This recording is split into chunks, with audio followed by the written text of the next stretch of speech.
34º Congreso Nacional de Medicina General y Social.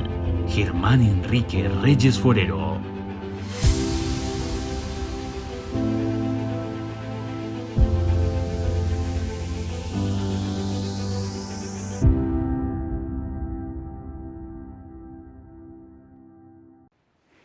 Medellín, miércoles 23 de noviembre del 2022. Buenas tardes. Continuamos con la programación académica del 34º Congreso Nacional de Medicina General y Social y le agradecemos el respaldo académico que nos brinda las siguientes instituciones: Facultad de Medicina, Universidad de Antioquia; Escuela de Ciencias de la Salud, Universidad Pontificia Bolivariana; Facultad de Medicina de la Universidad CES; Facultad de Medicina, Fundación Universitaria San Martín; Facultad de Medicina, Universidad Cooperativa de Colombia; Facultad de Ciencias de la Salud, Corporación Universitaria Remington; Programa de Medicina, Universidad EIA; y Academia de Medicina de Medellín. La primera conferencia de esta tarde se titula Atención y abordaje del paciente con diagnóstico de muerte cerebral. Está a cargo de la doctora Claudia Cecilia Vélez Rojas. Ella es médica egresada de la Universidad Pontificia Bolivariana, con entrenamiento certificado en coordinación de trasplantes de la Universidad de Barcelona. Adelanta estudios en gestión clínica y calidad con la Fundación Universitaria de Ciencias de la Salud de Bogotá.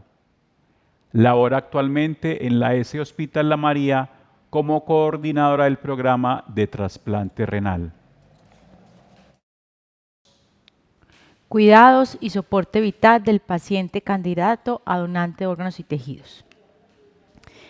Es muy importante este tema para todos nosotros que trabajamos en el área de la salud, ya que nos enfrentamos día a día a un reto en los servicios de atención de pacientes. Incluye servicios de urgencias, hospitalización, unidades de cuidados intensivos, ya que el trasplante se ha considerado una alternativa terapéutica en esos pacientes que han tenido un diagnóstico de una falla terminal de alguno de sus órganos. Esto incluye para riñón, hígado, pulmón, corazón, intestino, páncreas, y en algunos casos se hacen trasplantes combinados, lo que implica la necesidad de tener unos óptimos donantes de órganos y de tejidos.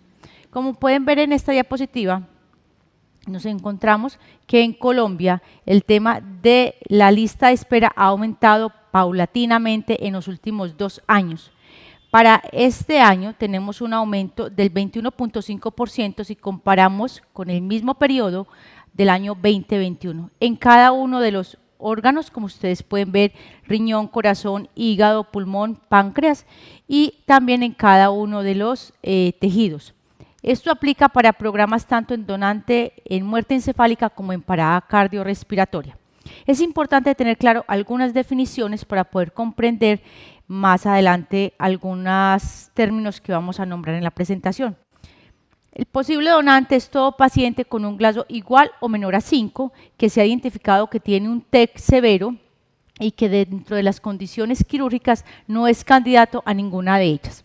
El potencial donante es todo aquel paciente que hace un diagnóstico de muerte encefálica o parada cardiorrespiratoria y que al menos uno de sus órganos o de sus tejidos se encuentre en óptimas condiciones para ser trasplantado. Y el donante efectivo es todo aquel paciente que hemos cuidado como potencial donante, lo llevamos a cirugía y les traemos al menos un órgano para ser trasplantado. Desde el trabajo que hacemos cada uno de nosotros como médicos, es muy importante tener claro que estos pacientes que van a llegar a esos servicios de urgencias o unidades de cuidados intensivos tienen que tener un manejo amplio. Entre ellos vamos a hablar de algunos puntos. La reanimación siempre se debe preservar el mantener un funcionamiento fisiológico, evitar la hipovolemia, la hipoperfusión, las hipotensiones sostenidas, que son lo que nos lleva muchas veces a sacrificar esos pacientes que en algún momento podemos tener como muy opcionados a ser donante, pero por algún otro motivo los hemos perdido. Obviamente está la intubación y sedación en estos pacientes, son todos pacientes en muerte encefálica que se tienen que llevar a una unidad de cuidados intensivos, tienen que someterse a una ventilación y a una intubación, y por eso lo ideal es utilizar siempre drogas de vida corta media, como es el fentanilo, el propofol y la ketamina, evitando aquellas que tienen una vida media muy larga, tipo lorazepam, diazepam, metadona y barbitúricos. Hay que tener en cuenta que cada que utilizamos una de estas drogas tenemos que mirar cómo es el metabolismo de cada una de ellas y si de alguna u otra manera estamos influenciando con ese paciente en prolongar la vida media de esos medicamentos, porque nos puede dar falsos positivos cuando vamos a evaluar el paciente en su condición neurológica o vamos a volver a hacer una evaluación de la escala del Glasgow.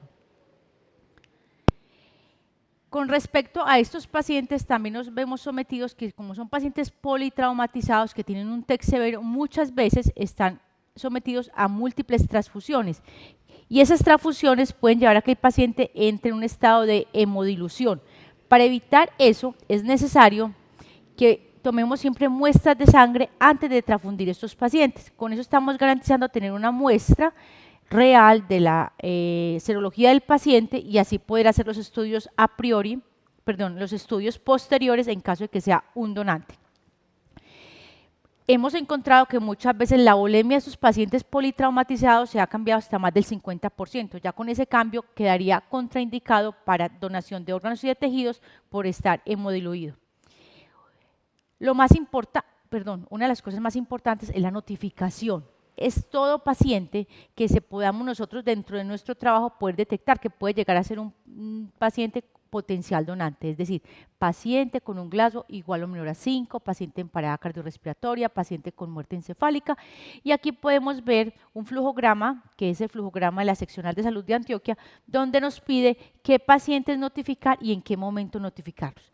La idea es que cuando nosotros nos enfrentemos a un paciente con estas características, por favor notifiquemos al paciente para que lo tengamos como en el radar y podamos mirar en qué momento oportunamente se le va a hacer un diagnóstico de muerte encefálica, va a ser una parada cardiorrespiratoria o si por el contrario el paciente mejora en su condición clínica y trasciende como hacia la mejoría.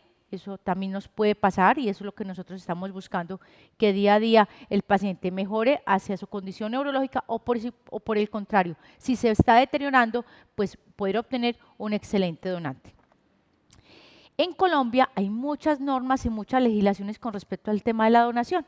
Aquí voy a nombrar como las más importantes, como las que tienen relevancia en el momento. Está la ley 009 del 1979, donde busca reglamentar todo lo que está relacionado con la donación, con la recepción de los órganos, con la recepción de los tejidos y para qué fines se están utilizando. La ley 0073 de 1988 habla en su artículo 1 sobre la disposición y la utilización de esos componentes anatómicos y que siempre para poder yo tomar un órgano o un tejido de una persona que falleció requiere un consentimiento de donación.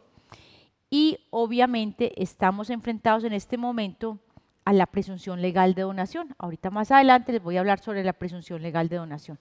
Está el decreto 2493 del 2004, que es el decreto por el cual se reglamenta todo lo que tiene que ver en el país con obtención, donación, preservación, almacenamiento, transporte y destino y disposición final de cada componente anatómico.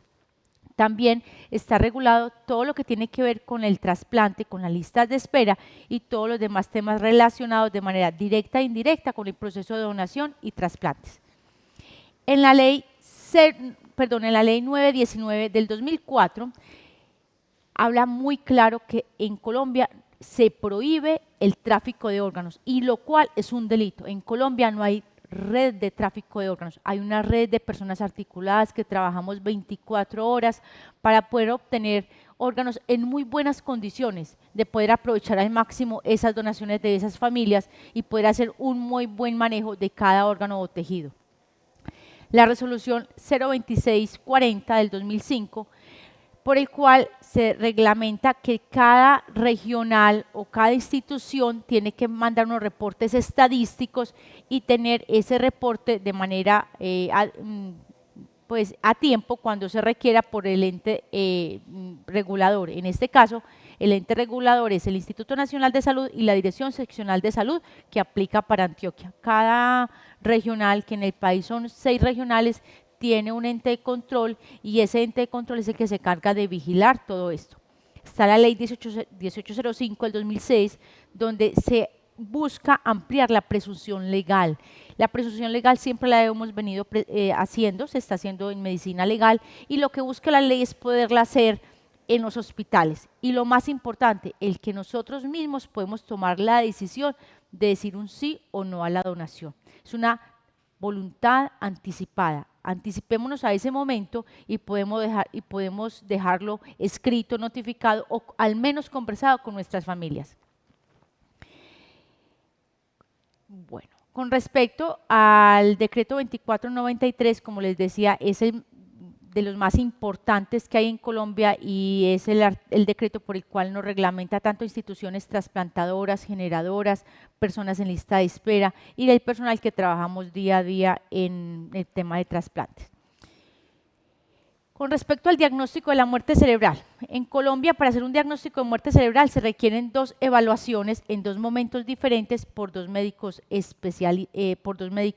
Uno de ellos debe estar dentro de neurocirugía o un neurólogo. El otro puede ser el médico tratante, médico general, médico intensivista, el médico rentólogo. La persona que esté ahí y que se considere con capacidad para hacer el diagnóstico lo puede hacer. Para llegar a hacer un diagnóstico de muerte cerebral, obviamente hay algunos requisitos que ahorita les voy a contar cuáles son los requisitos, y donde también les digo en este momento lo que les nombraba anteriormente, que la ley 1805 lo que busca es ampliar esa presunción legal y poder optimizar como el manejo de estos pacientes que puedan llegar en algún momento estar bajo un diagnóstico de muerte encefálica o parada cardiorrespiratoria. El diagnóstico como tal de muerte encefálica es un diagnóstico que siempre lo vamos a hacer dentro de un hospital, dentro de una clínica, dentro de un servicio. Ese diagnóstico no se va a hacer en la calle ni en ningún escenario diferente. ¿Qué es el diagnóstico de muerte encefálica? Es la abolición total e irreversible de todas las funciones encefálicas. Se requiere estar en coma, donde no hay ventilación espontánea, es decir, usted está conectado a un ventilador, pero obviamente todas sus respiraciones las hace el ventilador. No presenta reflejos de tallo, no tiene signos de decorticación ni de cerebración y tampoco puede presentar convulsiones. No tiene reflejos fotomotores, corneales, oclocefálicos, oclovestibulares, faríngeos ni traqueales. Y tener siempre claro que cuando uno va a hacer este diagnóstico se tiene que tener la certeza de qué fue lo que pasó en ese cerebro. Hay que tener una imagen para corroborarla de que el daño que tiene es un daño estructural y que por tal motivo es un paciente que no se le pudo ofrecer ningún procedimiento quirúrgico y que todo lo que hemos buscado anteriormente está para llevarlo a un diagnóstico de muerte encefálica. Como les decía anteriormente, este diagnóstico siempre es por personas calificadas que tienen entrenamiento en ello, que son todos los médicos, debemos de tener ese entrenamiento y ese es un examen físico común y corriente, pero sí es claro que uno de esos diagnósticos tiene que ir realizado por un neurólogo o neurocirujano. La diferencia entre un diagnóstico y el otro no está en la norma, no está en la ley, pero sí se debe garantizar que los requisitos mínimos para poderlo hacer. La certificación siempre debe estar, como les digo, hecha por un neurocirujano y lo otro es que estos médicos que hacen este diagnóstico de muerte encefálica no deben de pertenecer a ningún grupo de rescate o que tenga un programa de trasplante de órganos y de tejidos. Entonces, ¿qué tenemos que hacer como de prerequisitos para poder hacer esta evaluación de manera objetiva? Entonces, primero, que haya una ausencia de los fármacos depresores del sistema nervioso central. Acuérdense que para intubarlo utilizamos ketamina, midazolam, fentanilo, propofol. Hay que darle la vida media a cada uno de esos medicamentos para poder hacer una evaluación objetiva. Evitar la hipotermia. Lo ideal es que la temperatura del paciente esté por encima de 35 grados centígrados la ausencia de la hipotermia ausencia de hipotermia grave, es decir, la temperatura corporal de este paciente debe estar por encima de 32 grados centígrados. ausencia de alteraciones metabólicas y endocrinas en estos pacientes y la ausencia de una inestabilidad hemodinámica significativa, es decir, presiones arteriales sistólicas iguales o mayores a 90 y una presión arterial media mayor de 60, que estemos garantizando una presión de perfusión cerebral. Asistencia a una ventilación mecánica invasiva con una adecuada oxigenación y que para esa adecuada oxigenación yo no esté utilizando ningún medicamento que me lleve a un bloqueo neuromuscular. El test de apnea es muy sencillo en realizarlo, simplemente que tiene unos requisitos mínimos para hacerse y también hace parte de ese diagnóstico de muerte encefálica. En el decreto 2493 del 2004 queda muy claro cómo es la manera, desde el punto de tanto médico como legal, cómo se debe hacer este diagnóstico de muerte encefálica, este test de apnea. El test de apnea siempre vamos a reportarlo como positivo o como negativo. Es positivo cuando no se observan movimientos respiratorios y cuando se alcanza una presión valor de CO2 mayor a 60 milímetros de mercurio. Lo otro es que hay ausencia de esos movimientos respiratorios, la presión de CO2 aumentó por encima de 20 milímetros de mercurio de la presión basal, partiendo al menos de un 35 milímetros de mercurio. Es decir, la presión de CO2 tiene que estar por encima de 60 o más de 20 milímetros de mercurio del nivel basal con el cual yo inicié el examen. Y siempre se debe iniciar con unos parámetros fisiológicos normales, es decir, máximo de 35. Entonces, ¿qué hay que considerar para hacer ese test de apnea? Obviamente, la estabilidad hemodinámica del paciente, una presión arterial media mayor de 60, un control de gases arteriales donde se evidencia una correcta oxigenación del paciente, es decir, una PO2 mayor a 100 y una PC2 entre 35 y 45. Hay que darle siempre una preoxigenación a ese paciente con una FiO2 del 100% y por un PIB de más o menos de 5 a 10 minutos. Control de gases arteriales con la primera oxigenación del paciente. Cuando yo ya tengo los gases arteriales y he tomado la muestra como tal, ya puedo suspender la ventilación mecánica, desconecto el ventilador, administro el oxígeno por una cánula nasal, donde va a abrirla más o menos a 10 minutos, lo voy a abrir a 6 litros de oxígeno por 10 minutos. La idea es que esa sonda no haga sello, sino que por el contrario queda fácil entrar y salir, porque si hago sello puede ocasionar al paciente un neumotórax. ¿Por cuánto tiempo lo voy a dejar desconectado? Alrededor de 10 minutos, donde voy a mirar la viabilidad siempre cardíaca, presión arterial y la saturación de oxígeno. Si en algún momento el paciente entra en una inestabilidad hemodinámica o se desatura de manera progresiva y rápida, se coloca bradicárdico, es indicación de suspender el test de apnea, volver a conectar al paciente y luego cuando logremos estabilizarlo volvemos a intentar hacer este diagnóstico. Siempre hay que mirar el tórax del paciente y mirar si hay algún esfuerzo de respiratorio. Luego los 10 minutos de que yo tengo desconectado al paciente, vuelvo y tomo una muestra de sangre y nuevamente conecto el paciente. ¿Qué es lo que busca uno? Como les decía anteriormente, que la presión de CO2 esté por encima de 60 o que aumente más de 20 milímetros de la presión de CO2 inicial con la cual yo inicié el proceso. Si se presenta alguna arritmia o algún compromiso hemodinámico o alguna inestabilidad, me veo obligada a suspender el test de apnea y en ese caso, si lo suspendo o si no lo logro terminar o si la presión de CO2 no es mayor de 60, tengo que considerar que es un test de apnea negativo para muerte cerebral. Si logré realizar todas estas cosas, la presión de CO2 es mayor de 60, eso significa que es un test de apnea positivo para muerte cerebral. Cuando yo por X o Y motivo no puedo evaluar cada uno de los reflejos y veo que por el mismo trauma que tiene el paciente, por su inestabilidad, no me puedo enfrentar a ese tipo de desconexión, digamos, en el test de apnea o porque tiene algún tipo de secreciones en el oído o pérdida del globo ocular, pues tengo que hacer exámenes que me ayuden. El mejor de ellos, el gold estándar, el que más fácil nos permite hacerlo es el Doppler transcraneal. El Doppler transcraneal que mide la circulación a nivel cerebral.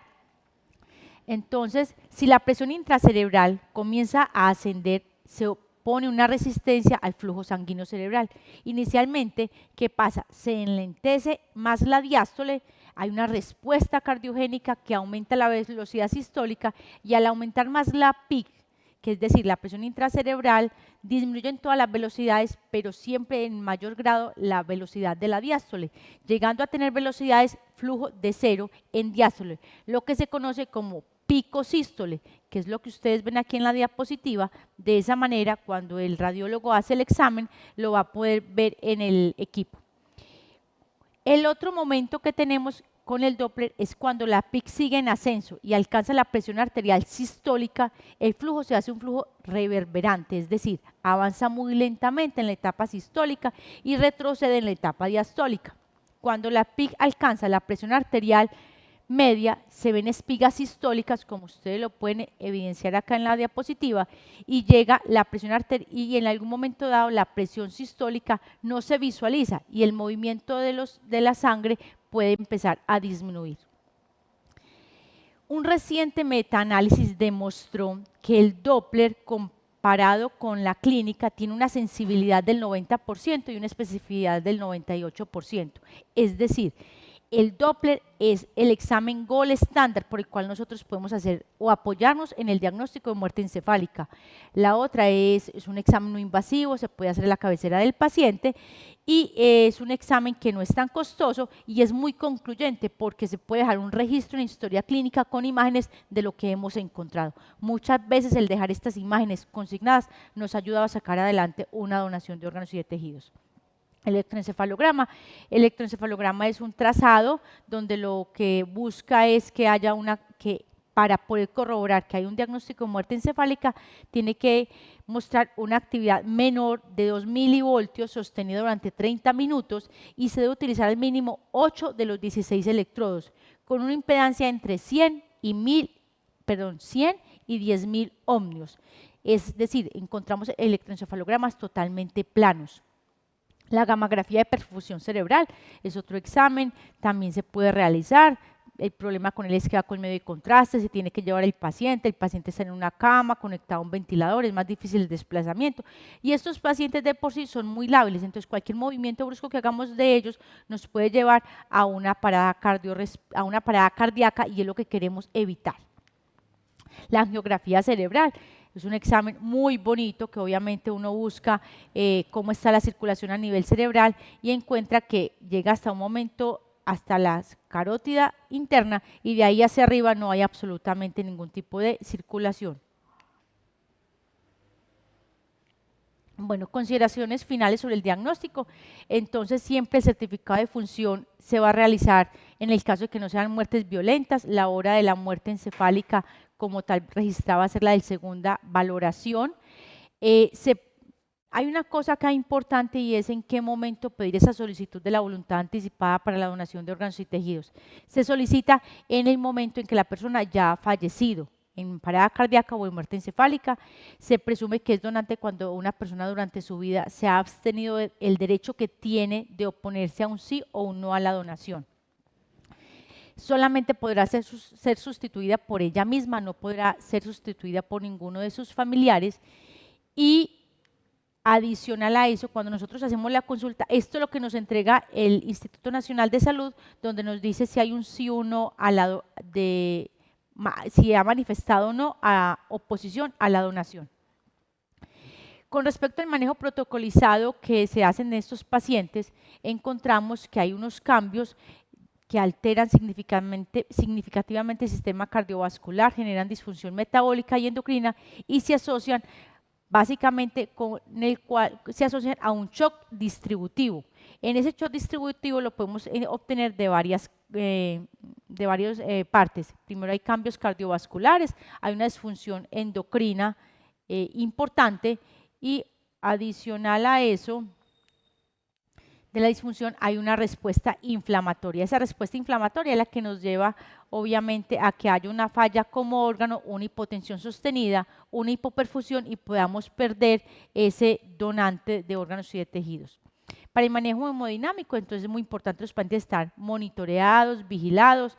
donde se ha presentado que el 80% de los pacientes en muerte encefálica hacen hipotensiones. Entonces, como son pacientes que tenemos monitoreados, la idea es que el médico en su servicio haga todos los esfuerzos para poder contener esta hipotensión y esta hipoperfusión. ¿Cómo lo va a hacer? Obviamente, pues con las medidas que tenemos como si fuera cualquier paciente vivo, recuperarle en la unidad de cuidados intensivos, y donde lo que buscamos es mejorar la volemia, es decir, vamos a corregir la hipovolemia, y la cual se puede presentar porque el paciente es una poliuria osmótica, porque el paciente está haciendo una diabetes insípida, o en el caso contrario, porque haya un sangrado activo y lo haya llevado a una hipovolemia. ¿Cómo se puede corregir esa hipovolemia? Pues la idea es siempre tratar de mantener un transporte de oxígeno y la presión de perfusión tisular en rangos normales sin en ningún momento dado generar una sobrecarga de volumen. La hipovolemia es muy frecuente en el momento de la muerte cerebral, debe ser corregida de manera inmediata, y lo otro es que yo la puedo corregir con solución al punto 9, solución al punto 45, o dependiendo la condición electrolítica del paciente, definir qué solución puede utilizar. La hipernatremia, que se presenta frecuentemente en estos pacientes, es un marcador de muy mala calidad en la reanimación del paciente como potencial donante, y su manejo se asocia siempre a soluciones hipertónicas, poliúricas, que se han tenido para el manejo de la diabetes insípida, pero también a un exceso de utilización de solución salina al punto 9. Una vez asegurada la perfusión de ese paciente, tenemos que llevarlo a un estado neutro entre lo que le ingresa y le sale, donde estemos garantizando una diuresis cercana a 1 cc por kilo hora. La manera de darnos cuenta si tenemos un paciente adecuadamente reanimado es si logramos que el paciente esté orinando adecuadamente. Con respecto al manejo de los vasopresores, podemos utilizar la Gold Standard de norepinefrina, obviamente con su efecto secundario como cualquier medicamento. La vasopresina en este momento está siendo considerada como la droga coayudante recomendada número 1 para manejar este tipo de pacientes, y la recomendación de la norepinefrina es de 0.3 microgramos kilo minuto, y siempre llevarla a dosis acompañada de vasopresina, obviamente teniendo muy buena hidratación en estos pacientes. Las arritmias son otro de los motivos que se pueden presentar. Siempre se tiene que corregir la causa de la arritmia, y si el paciente llega a presentar paro cardiorrespiratorio, siempre se van a practicar maniobras de reanimación cardiopulmonar, porque independiente de la condición del paciente, estamos pensando en que esos órganos pueden salvar la vida a otras personas. Con respecto al manejo ventilatorio, siempre tener una ventilación mecánica protectora, la cual consiste en un volumen corriente bajo, una presión de distensión menor de 15 centímetros de agua, un PIB entre 8 y 12, y unas frecuencias respiratorias que me garanticen una presión de CO2 entre 35 y 45, con una FiO2 la menor posible, de tener una adecuada saturación de oxígeno. Con respecto al donante de pulmón ideal, se habla de una edad menor de 55 años, con una radiografía normal y con presiones arteriales de oxígeno mayor de 300, donde haya